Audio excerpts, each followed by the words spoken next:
All right. What's going on, guys? It's Wicks the board. Figured I'd do something a little bit different today. This was actually recommended to me by one of my homeboys. He had come across a video he thought was interesting and said, hey, why don't you just kind of drop your 2 cents on it? So I figured, why not? We'll go ahead and give that a go right now. This is from a Homestead journey. I will go ahead and link the original channel down in the description below. She's got some good videos, some good takes. So let's get into it. America, I'm going to be real with you here because I see no future for people in America. After seeing the high cost of homes nationwide, the high cost of gas, the high cost of food, the high cost of rent, cars, rental cars, used cars, insurance, healthcare, taxes, and every other thing, how is anybody in this country supposed to prosper that's not already wealthy? Could someone tell me that? The pulling yourself up by your bootstraps argument is and over. It doesn't work now. You have average home prices of $512,000. Grocery prices are almost 100% more since 4 years ago. Same with rent, same with mortgages, same with used cars, same with... Yeah, but don't you realize, or aren't you beginning to understand that that is the plan here? That is the goal. We are being priced out on purpose, right? This is not by chance. And it only takes you opening your eyes and really starting to look at the world around you. I mean, look at companies like BlackRock, isn't it, that are coming through and buying thousands of homes above market price, right? They're outbidding families who have been on wait lists for years trying to get into some of these homes, knowing that they are going to pay 20, 30, 50, 70,000 above asking. And then you just have these big corporations and companies just swooping in and grabbing them all up, right? Quite literally pricing you out of the market, because it's like who said it? Was it Klaus Schwab, the former head of the World Economic Forum, right? The famous meeting of elites and the wealthy. I believe it was him that said it. If not, correct me if I'm wrong, but you will own nothing and be happy. Or was it Bill Gates? No, Bill Gates said you'll be eating bug sandwiches. You'll be eating the crickets. You know what I mean? So this is all by design. They don't want you to have anything. We're not supposed to own anything. And we are expected to be happy with that. You know, so in my opinion, this is a very valid crash out. This is a very valid crash out indeed. With new cars, taxes are slightly lower, and I do mean slightly. Wages are... Sorry to keep pausing it, but the whole tax thing gets me every time, because the only tax cuts I've seen, especially since Trump came into office and, you know, he kind of campaigned on the whole messaging that he was going to make life affordable for the average everyday American, excuse me. But the only real tax cuts that I've seen is corporate tax cuts. I believe there were two and they were both 10%. So I haven't seen more money in my paycheck, but these corporations worth millions, hundreds of millions, and even billions of dollars, some of them trillions when you talk about Meta and Apple and Alphabet, you know, Google and that kind of thing.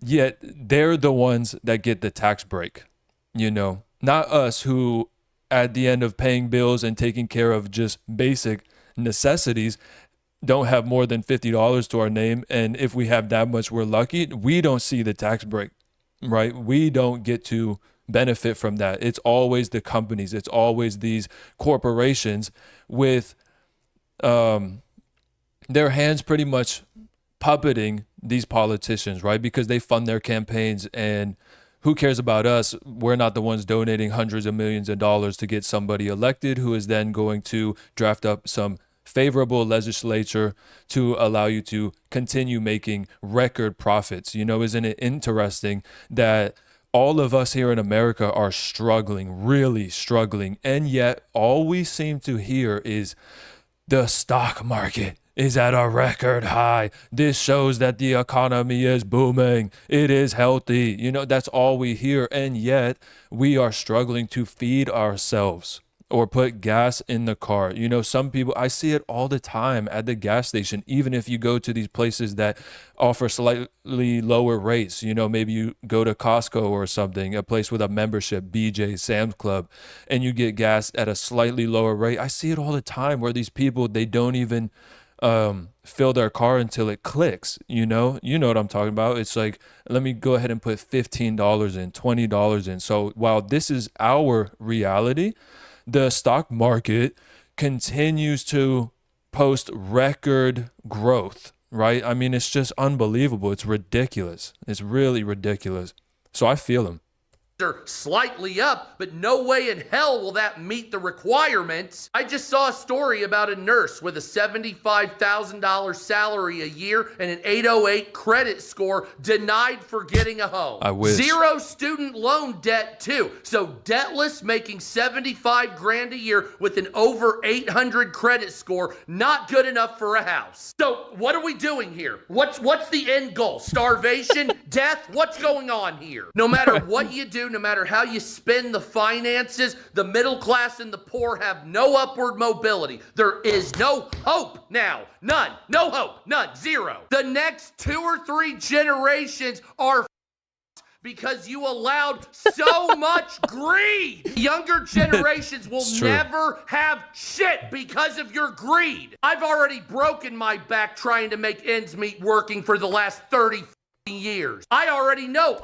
See, I briefly touched on this in one of my previous videos, how boomers are the gatekeeper generation, right? And this is exactly what has happened, what he's describing. This is a millennial, at least he looks like he'd be a millennial. And you guys tried to follow the playbook that was tried and true, which was accurate. I mean, it wasn't a lie, but that was only for the boomer generation, okay? They were born into, like I previously stated, one of the most prosperous economic times, economic booms in the history of this country, right? That's just how it was, you know? So I don't believe that they were intentionally trying to misguide you.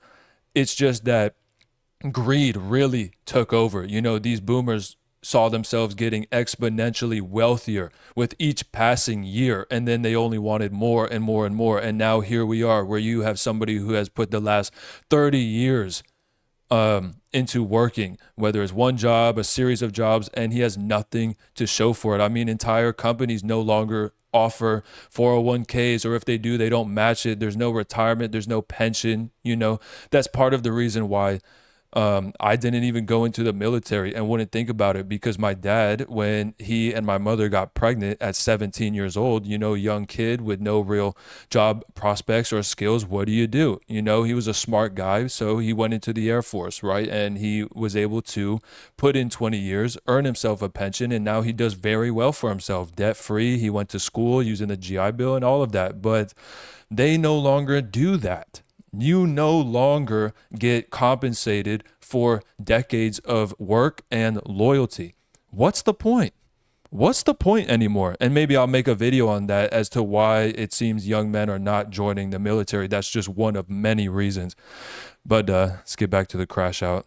I'm not going to get anything from the rich. I don't give a But the younger generations, if you keep stealing and being greedy, they're going to all be homeless. And then what do you have? Ruling over a bunch of homeless people?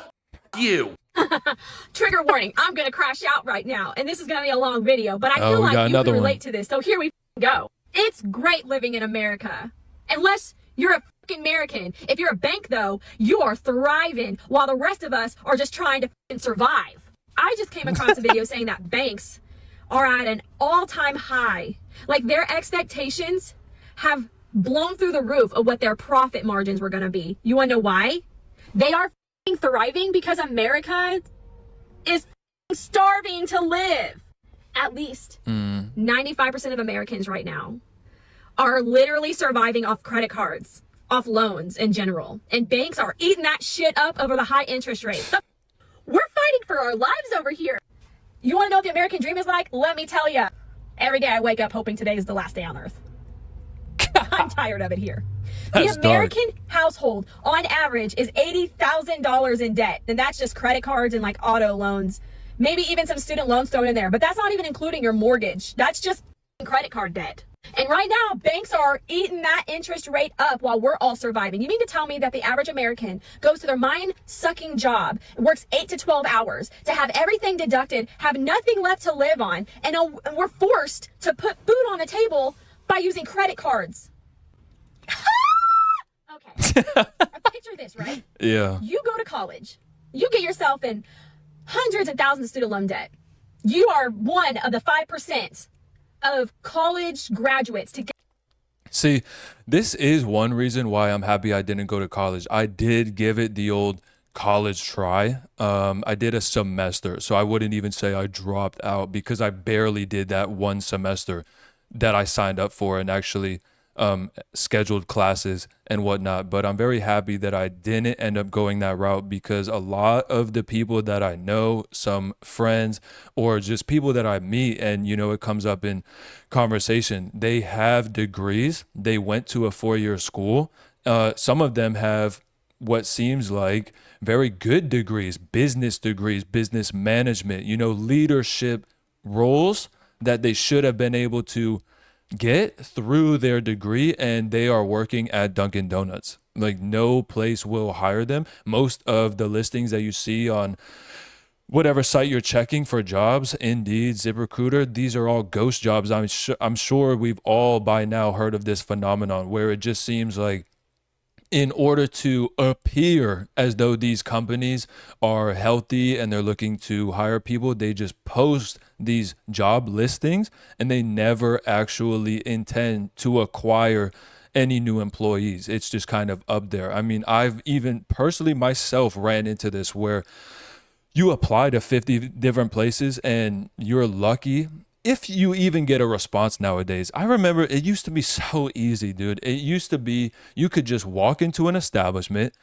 you were hungry for a job, maybe they could smell it on you, and you just say, hey, are you guys hiring? Oh, you are? Fantastic. Can I get an application? They'll hand it to you. And sometimes you can fill it out on the spot and give it to the manager, the same manager that you would meet at a later date once you schedule said interview. You know what I mean? And maybe you don't hear something right away. So you give it a couple of days, give it the old 3 to 5 day wait, and then you follow up. And then it might be something like, oh, I'm so sorry, we got busy, or I was just swamped. I'm so glad you reached out. And then boom. I never had a problem getting a job before when I was in high school and everything. Every single job I applied for, I got. Every single one. There was no problem. It was nothing like today where you can put in, I think I just saw a story where somebody had put in over 400 applications with a neuroscience degree and could not get a job. Are you joking? Do you understand like the level of intellect this man would have to be able to possess or does possess in order to get a degree like neuroscience studies, whatever you would call that? And even he's not getting picked up.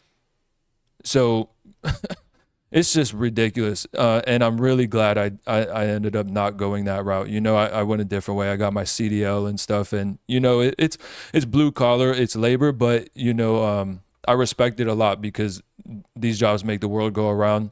And, you know, it is kind of fulfilling in a way. You know, it beats sitting in a cubicle or something. So let's get back to this woman crashing out. Get your job in the field you got your degree in, right? You see?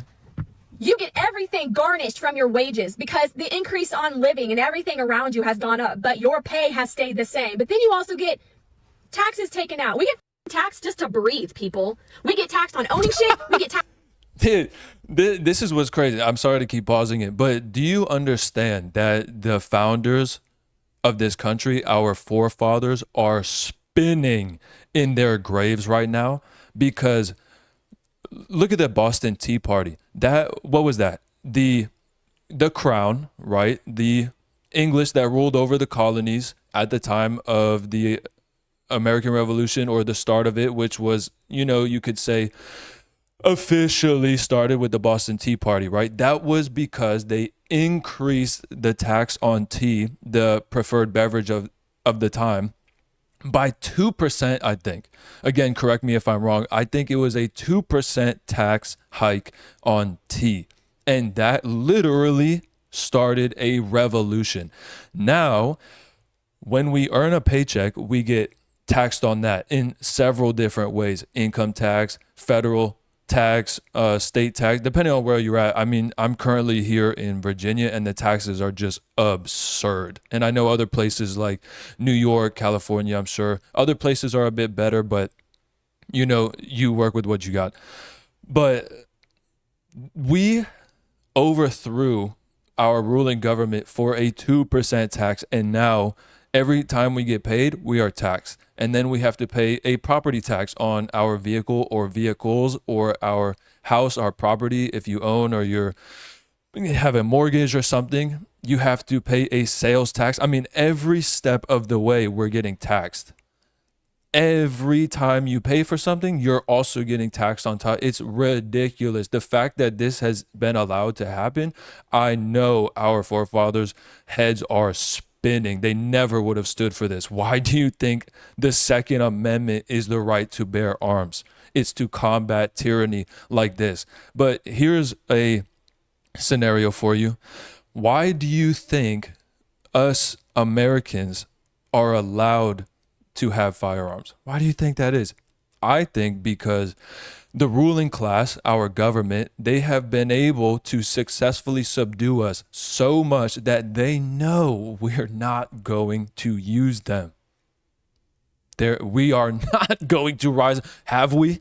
Have we ever since the revolution? Maybe you can make an argument for the Civil War or something, but that was more an internal conflict for different reasons. But that's neither here nor there. I think we're allowed to have them because we don't use them and we're not going to. And they know this. There's more firearms in this country than people. That is a fact. I don't see any kind of uprising. I don't see the potential for any kind of revolution, which we are desperately in need of. But like I said, those who laid the foundation of this country would all call us a bunch of weak pussies, I'm telling you. Taxed on working, we get taxed on just living. Okay? Then you got health insurance. That's a joke and a whole video within itself. But basically, the average American pays anywhere between $300 and $1,000 a month for health insurance. Basically, you're paying just to say, I have health insurance. But then when you go to use health insurance, you have co-pays and deductibles, and they don't cover nothing until you've met your deductible. What do you mean? Why am I paying you $1,000 a month to have health insurance when I'm still paying more just to use it? I digress. Then you have everything like retirement, 401, taken out. Okay, great. You're going to work 30 to 40 years of your prime so that when you get to retirement age, we're going to give you monthly stipends back just so you can afford to live without a job. Meanwhile, like 80% of senior citizens that are retired now are working at Lowe's at the age of 87 because they can't survive just on their retirement. That's just a prime example. We're all struggling to keep our heads above water because we don't earn enough money after everything gets taken out. We are now forced to pay super high interest rates on everything we own. Even stuff that's paid off, we're still paying interest on. How does that make any sense?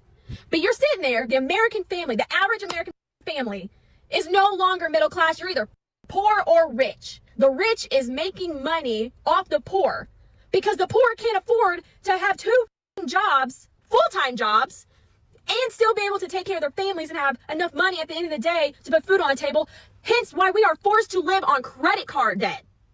And y'all are just going to keep jacking up the prices that we're never going to be able to afford to pay off. Because unfortunately, Dave Ramsey, the average American person has nothing left after their paychecks come in. I'm glad she mentioned Dave Ramsey. Have any of you guys seen him before or heard him?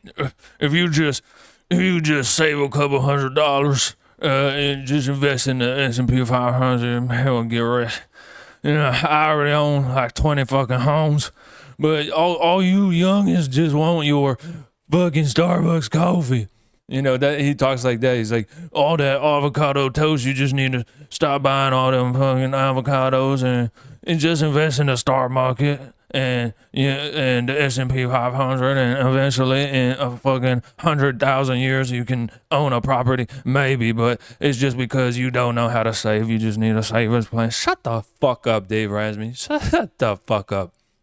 And they pay their bills and they buy groceries. They have nothing left to save. So you're sitting there with $20 to your name for 2 weeks until the next penny. And that's if you're lucky. There's some people that are in the red right now. They are working their asses off and they can't even pay all their bills on time. And they're trying to decide, do you want to keep the light on this month or the water? No, living is just a luxury. I can't afford to put braces on my kids right now. That's a luxury. Going out to eat, that's a luxury. I don't know if this is happening to anybody else in America, but it's getting pretty fucking annoying with me. So I had a phone plan that I started about a year and a half ago. It was about $115 a month. A little overpriced for a single line, but sure. I was willing to pay it. Come a year and a half later, they're trying to charge me $167 a month for the rest of the contract. They don't specify why. They just, it's extra service fees. I'm sorry. It's always a service fee. Always. What is the service? Who fucking knows? But there's a fee for it. $47 more in service fees a month I have to pay? That makes no. And then I literally go to my auto insurance, which was quoted to me when I first started the policy, which was a 6-month policy, at $311. $311. It's way overpriced, but I drive an Audi, so what the ever. I guess I'll pay the $300 a month for insurance. Well, you know. Then I go back to my policy, and they're telling me I owe $374 a month for the remaining 3 months. Extra accrued service fees. My storage unit used to be $97 a month for my stuff. It is now $145. They raised the price on the contract and on the agreement that I made with the company. This is the same with the insurance. And how is that legal? Because companies are quick to take you to court for breach of contract. And yet a contract seemingly doesn't mean shit anymore. It doesn't mean anything. How can you give me a specific rate in a contract signed by both parties, right? Acknowledging said contract, said rate, said expectations laid out in the contract, and then you come at a later date and just raise them because you feel like it. So what the fuck is the point of the contract if it doesn't mean anything? Company, this is insane with the phone plan company that I'm putting this video on. When are we gonna get sick and tired of corporate America taking our money? I'm getting real sick and tired of this. This isn't even like a political view on left or right side or anything like that. I'm sick of America. I'm glad he said that too, because at this point, I hope, and it seems a lot more people are beginning to wake up to this fact.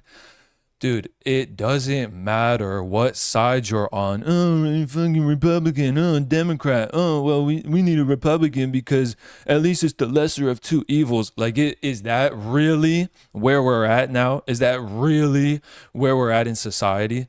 Even if you are, let's say, Republican, right? The argument is always, well, at least they're not as bad as Democrats. Like, yeah, they don't deliver on everything they should, or maybe any of it, but at least it's not Democrats.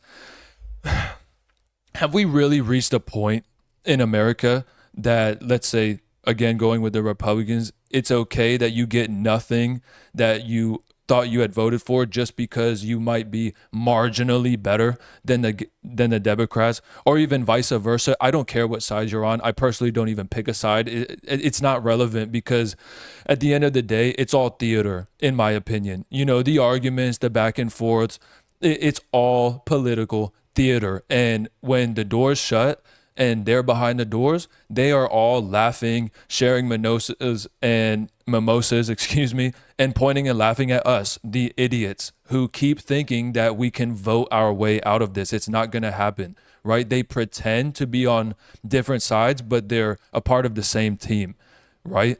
When in the last, let's just say 10 years, 14 years even, it doesn't matter. We've had Republican and we've had Democrat in charge of both the House, the Senate, and the presidency. Please tell me how your life in the last 10 to 14 years has gotten better. tangibly, right? Provide evidence, cite your sources, MLA format, right? Not to give you nightmarish flashbacks to college or anything, but please tell me when your life has gotten better and under who. Because it seems like no matter who is in charge or who has the vast majority of power in this country, we've just been on a slow march towards inevitable doom, right? That's why I say it doesn't matter. It doesn't matter if you're red, if you're blue, if you're this side, if you're that side. We're not going to vote our way out of this. This requires drastic change. Stealing from its citizens. I'm sick of corporate billion-dollar conglomerate oligarchies that continue to throw little fees and fines on us like we owe it, like we have to force ourselves to pay because they contractually keep us in a contract. It's getting old. How did my bills go up over $400 in the past month from accrued fees? They can't even specify why those fees were raised. We need to hold these people accountable. These CEOs, CFOs, these owners of these corporate businesses. $1 billion. Yeah, but how?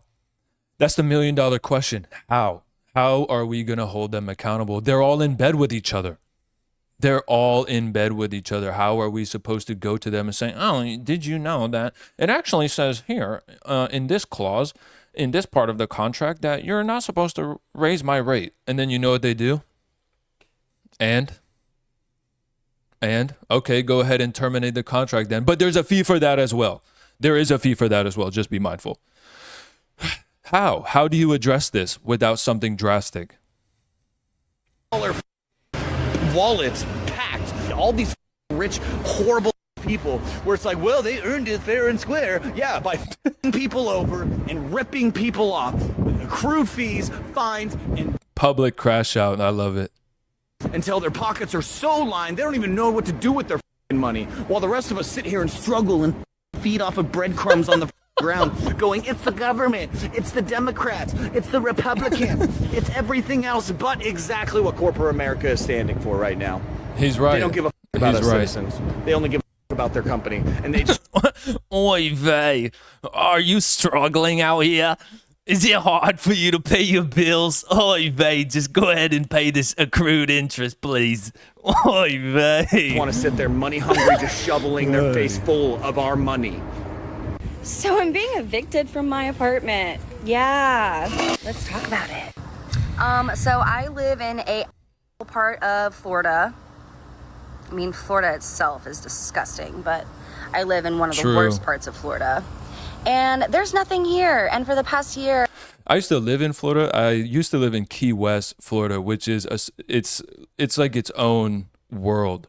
And fun fact, do you know that I believe it was for even less than 24 hours that Key West, it's the southernmost point of the United States. It's the southernmost island in the island chain known as the Keys, the Florida Keys. Did you know that Key West actually seceded from the continental United States, and they have their own flag that they still fly on government buildings or public schools and whatnot, and they were called the Conch Republic. And what's so funny is that the U.S. government just decided to play along with it, and they said, okay, go ahead and secede. You are your own nation. Matter of fact, I'll do you one better. We recognize that you are your own nation. Therefore, you no longer get any kind of assistance from the United States government, and they shut everything down. And I don't even think the succession lasted 24 hours. But you'll have Key West natives that really hold on to that Conch Republic identity. It's quite amusing. I have financially struggled to the point of mental insanity. I have been stealing my groceries. I have been basically stealing anything I can just so I can survive. Yo, maybe don't admit that online as you show your face, but you know, when you were younger, back in high school, we used to do the old 2-for-1 special. You know what I'm saying? Wink, wink. The old 2-for-1. The old let me scan this. Let me go ahead and drop 2 of them in the basket, in the bags. You know what I mean? We used to do that. I don't know if I'd risk it. Now there's way too many fucking cameras. I mean, I hate when you scan something and then as you go to put it in the bag, it's like, oh, wait, hold on a second. I don't think you actually scanned that. And you're shown a camera image from above of yourself. And it's like, bitch, it's literally right there on the screen. Like, shouldn't we have the technology or the AI capabilities to understand that that was a misread of the camera and that I actually did indeed scan it because it's right there on the screen? It's just ridiculous. But instead, I have to call for assistance because I might be stealing this 6-pack of toilet paper. Dude, come on, man. These companies that literally bring in millions, tens of millions, hundreds of millions a year, they're going to jump on you the second they think you're trying to not pay for a tube of toothpaste. I mean, it's just unbelievable. Survive. I'm like a little squirrel. And the stress from the financial instability has made my bipolar symptoms come back up. Oh, we can tell. So now they want me to medication. I didn't need to take medication for 4 years, but now I need medication. No. Maybe you should have been taking medication for those 4 years. And I'm seeing it come out. I'm getting in my car. I'm driving to my mom, and we're gonna live out of our cars. We're gonna camp. We're gonna save as much money as we can. We're gonna get vans. I'm done living in this system. I did it for a long time. I will forage for my own food if I have to. I'll kill an animal if I have to. I'm done being... Okay. That is where I think I have to stop her because that is a lot easier said than done, right? Foraging for your own food, eating what you kill, literally. I mean, come on, let's not come down with Marie Antoinette syndrome, right? Who remembers that? She was the wife of, I forget which French king, right? But she was a part of the royal family, and she had this fantasy of living like the poor, living like the plebs, right? She found it to be she romanticized the lifestyle, right? She had her own little like shit cottage where she pretended to, I don't know, like weave baskets or she essentially pretended to be poor. You know, she was in love with the idea. And that's part of the reason why she was later beheaded, right? Okay. Because she would pretend to live that lifestyle. She found it very romantic, but of course didn't actually have to deal with any of the very real issues felt by those where that was their actual reality, right? She could just return back to her royal chambers, right? Retreat back into, what is it called? Where's the Louvre? What's the name of that? Damn, it's very beautiful. Versailles, the Palace of Versailles. Beautiful place if you ever have the opportunity to go. Although, I don't know if I would recommend that you go today because Paris has essentially just become a toxic shithole, right? It was beautiful back when I went in 2013. So, yeah, maybe if it was 2013, I would recommend that you go. Part of this rat race. This society is not normal.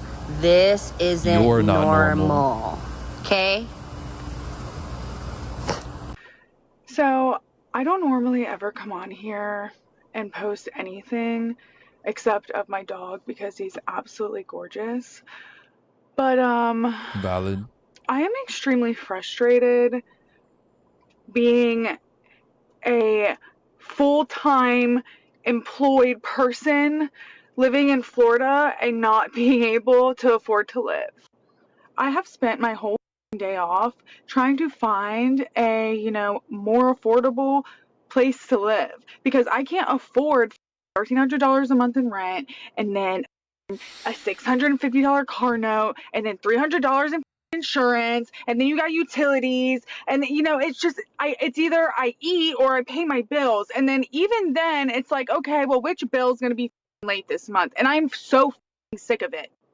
Like all these apartment complexes and realtors and even private renters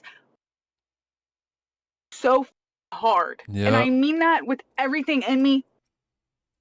I nor anybody else should be working 60 plus hours a week and not be able to live. I'm about to crash the out. I don't know. Maybe it's just me. Maybe it's just me losing my mind. No, she's right, but it's like I said earlier, this is by design. Our lives are not going to get better. This is what people need to understand. It doesn't matter who is in office. It doesn't matter that, excuse me, boy. It doesn't matter that it's Trump. It doesn't matter if it was Kamala. Our lives are going to continue to get worse unless there is some kind of drastic change. You know, maybe up to the point of revolution. I'm not inciting anything. You know, we don't encourage violence here. I'm just saying it's going to take something drastic. It really is. It really is. This is how they want things to be. And I don't know. I don't know, but I'm about to lose my shit because I just can't take it. I am so livid right now. Hear me out. Health insurance in America is a joke. I just saw a video of a girl being like, how are we going to do this, like, for the rest of our lives? And I just have to say, low-key, I feel like a lot of young people right now in the workforce, I see comments all the time that are like, I'm betting on the world to end. It's like, yeah, me too. Like, how up of a economy, of a society, of a country are we living in right now that your young people, your new to the workforce young people are basically like, we basically have like ideations because we don't want to do this forever. There's no reward for our work anymore. What's the reward? No.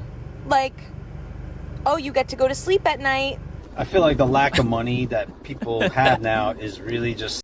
But you see, the problem is that first and foremost, the American government needs to stop printing money. This is what a lot of people don't get. The Federal Reserve continues to print more and more money, further decreasing the value of the dollars already in circulation. Do you see how when Trump was elected, what did he campaign on?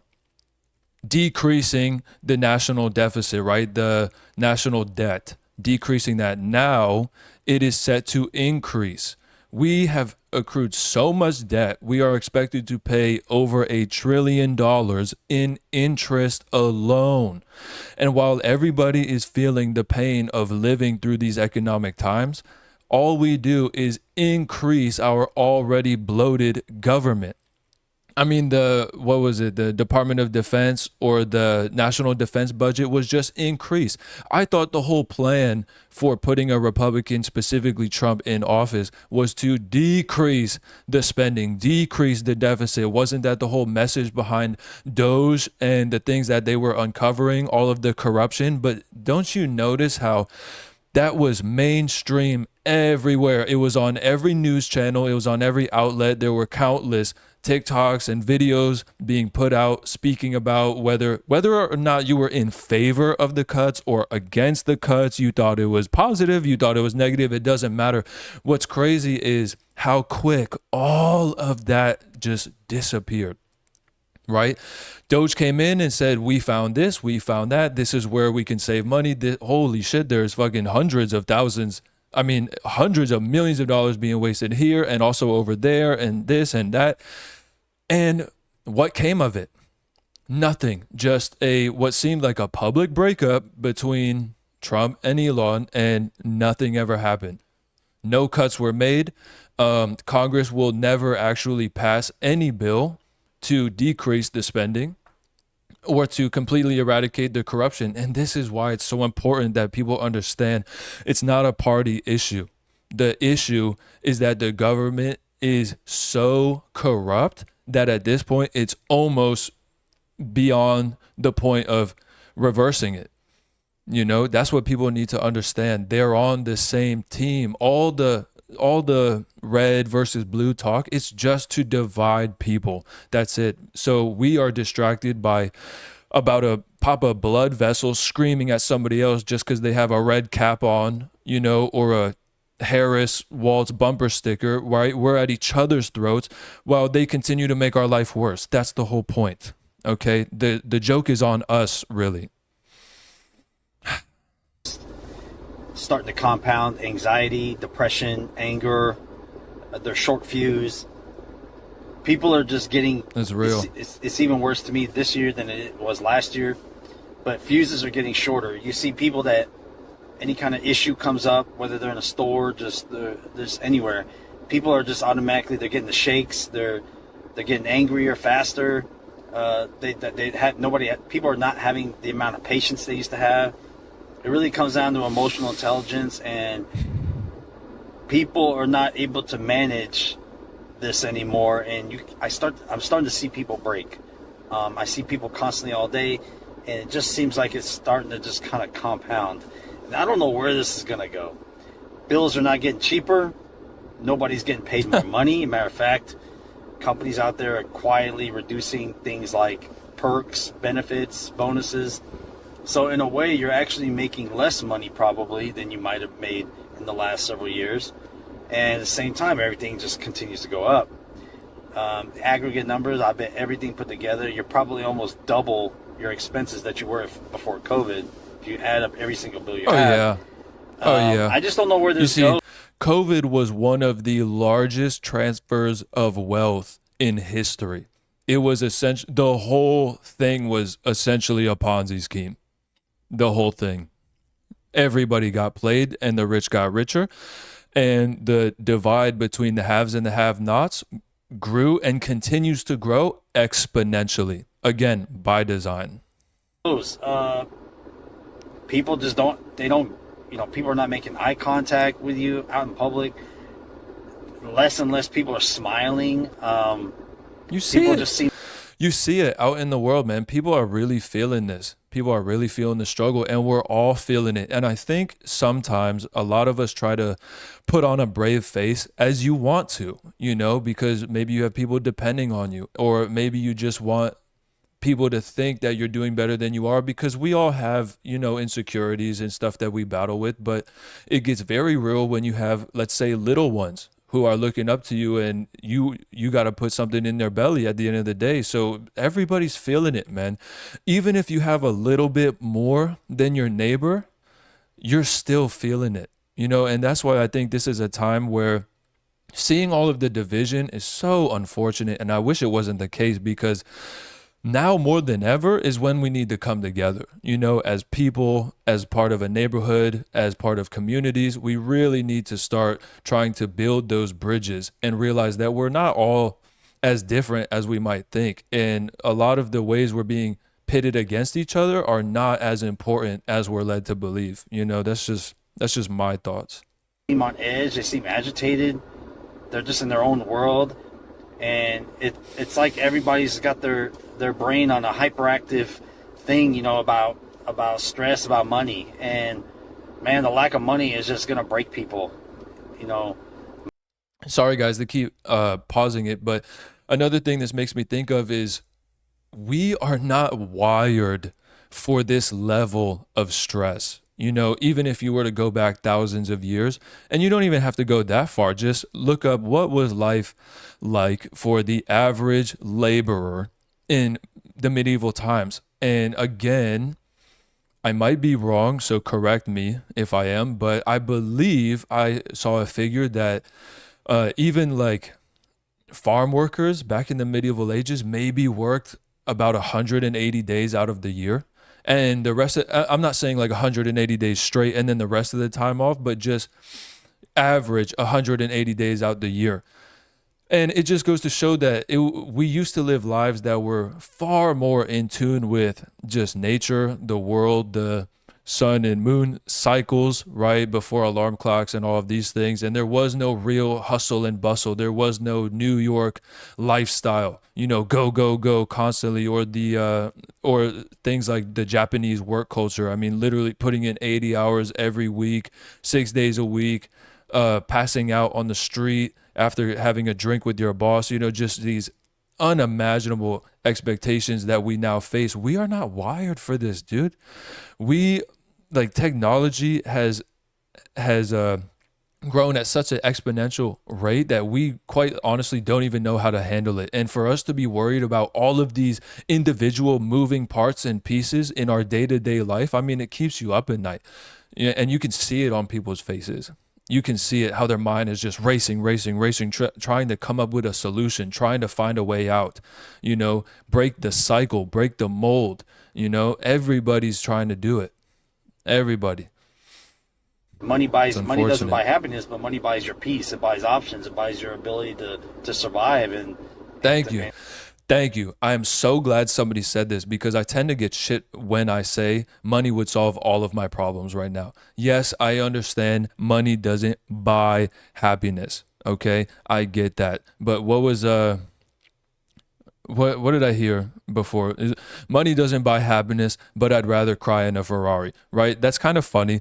But there is some truth to that, because at least from my perspective, not seeking to get a sports car or anything, if somebody were to just like anonymously wire me 20 grand, all of my immediate issues would go away. Of course, I would be able to focus on other issues, slightly larger picture issues, but 20 grand right now, anonymously to my Monero or whatever, just a bank transfer, it would solve all of my problems. It really would, and actually kind of give me a step up, and then you can go from there. So in a way, I wouldn't say money buys happiness, but money does open a lot of doors that can lead to happiness, that can lead to a stress-free life.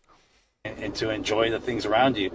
And if you ain't got no money, well, everything else around you crumbles. And man, I don't know, man, but people are just getting less and less pleasant to be around, and they're just getting more agitated. I'm telling. Okay, so like I said, everybody's feeling it. We're all feeling it. And this is not something that we can just easily vote our way out of, okay? Even if you are paying attention to domestic politics, if you saw the big, beautiful bill, right, that kept getting spoken about, nothing is going to change. It's not going to get better.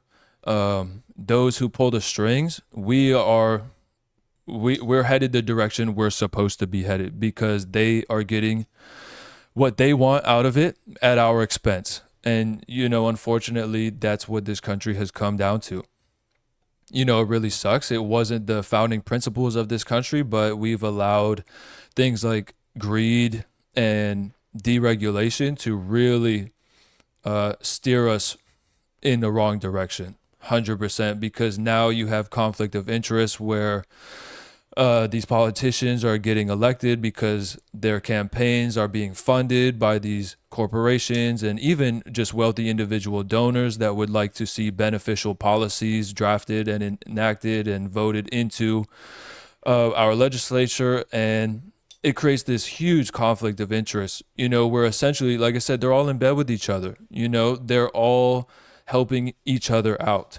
You might have one politician that was the CEO of a company, and then they leave the company, get into politics just for the very fact that they can enact these policies that will later benefit said company. And they'll just kind of go back and forth, and they will continue to get richer and richer and richer at our expense. So yeah, I really feel for all of the people in this video. It definitely is hard. I mean, it's a blessing in and of itself if you have a roof over your head, if you have a place to shower in private, you know what I mean? Your own space to call your own. It very much is a blessing, and we should not lose sight of that. But I really do feel for those struggling, because it's hard for me too, dude. I'm not making any money from this, you know what I mean? I'm just doing this to get some shit off my chest, and hopefully it resonates with people. I'll get monetized, and maybe it'll open more doors for me, so who knows? But what I do know is it's not as simple as, oh, well, just vote blue no matter who, or we need a Republican because they're marginally better than the Democrats. It's not that simple. It's not going to change like that. And if we don't do anything as a society, which unfortunately it appears as though we're not going to do anything, nothing is going to change. Nothing, right? And I guess you could say, or you could argue rather, that we're not sick enough, because as much as we can complain and as much as we can agree with each other on these points here in the video, it's not bad enough for there to be drastic change. And I think nothing will change until we reach that point, that boiling point when something snaps. But until then, guys, it's Wicks the Board. I really appreciate you guys tuning in. I think we're at 11 subs now, which is amazing. I appreciate every single one of you. It helps out more than you know. Again, shout out to my homeboy who suggested I did this. But you guys take it easy out there, all right?